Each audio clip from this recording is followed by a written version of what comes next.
Hey there, Mary Sheila here from BioYouth Labs, and I wanted to talk a little bit today about bone health. We might not always think about bone health until we're maybe a little bit older, or we've broken a bone, or we've gotten a diagnosis of osteopenia or osteoporosis, and then suddenly it is a new territory that we're in. But I do believe we can start talking and thinking about our bones much earlier in our life. And that is why proper nutrition and the right nutrients and exercise are all very bone supportive. And I'll be talking a little bit more about healthy bones in this playlist in the next few videos. And what I want to just also bring it forward to, and I feel like I bring it forward in this way a lot, but I think it really helps us to see the connection. I also have training in Ayurveda, and one of the things that we talk about in Ayurveda is the tissues, which are the dhatus, and the nourishment of our dhatus, of our tissues. Like, how does food come into our digestive tract and then go out into all the different tissues and nourish each tissue in the body? When it comes to our bones, the first tissue that is nourished when we eat food is our lymph, the fluid. We're 70% water, so lymph and blood, they get the first nourishment, the first nutrients flow through the blood, then our muscles, then our skin and our fat, and then our bones, and then our nervous system, and then our hormones. So it's this whole deep nourishment. So when we nourish ourselves all the way to our bones, we're also supporting our nervous system, our hormones, our brain health as we age. So it's a great way. I think it's a really powerful way to think about, how can I nourish myself bone deep, right?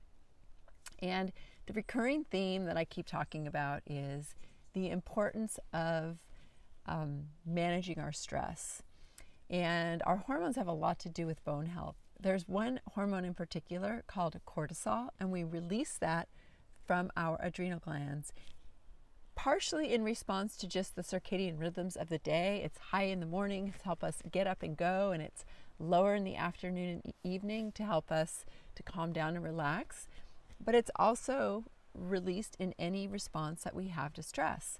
You know, stress could be like, oh my God, I'm so stressed. And it could be financial stress, emotional stress, email stress, whatever it is. But it can also be, stresses of staying up too late, or not getting enough food and having blood sugar swings, having digestive distress.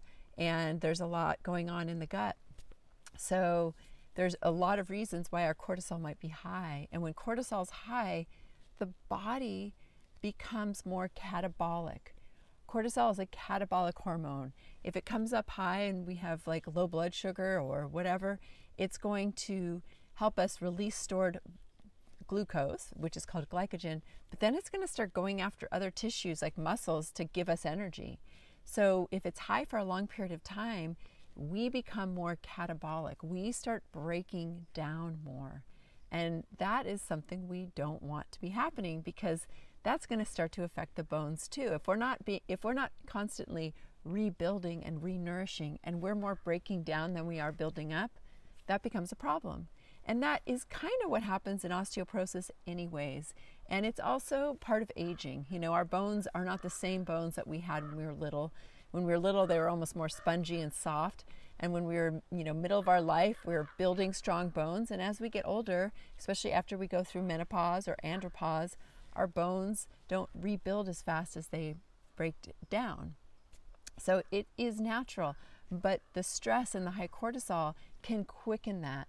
So one way you can really think about your bone health and your bone density and your bone strength is to think about nourishing yourself through the lens of the adrenal glands. So that is going to mean managing our stress, taking time in nature for self-care, taking time for deep breathing and meditation and mindfulness, and making sure we're getting healthy proteins and fats at each meal, and eating regularly at each meal, and watching our sugar intake, because that can cause more cortisol.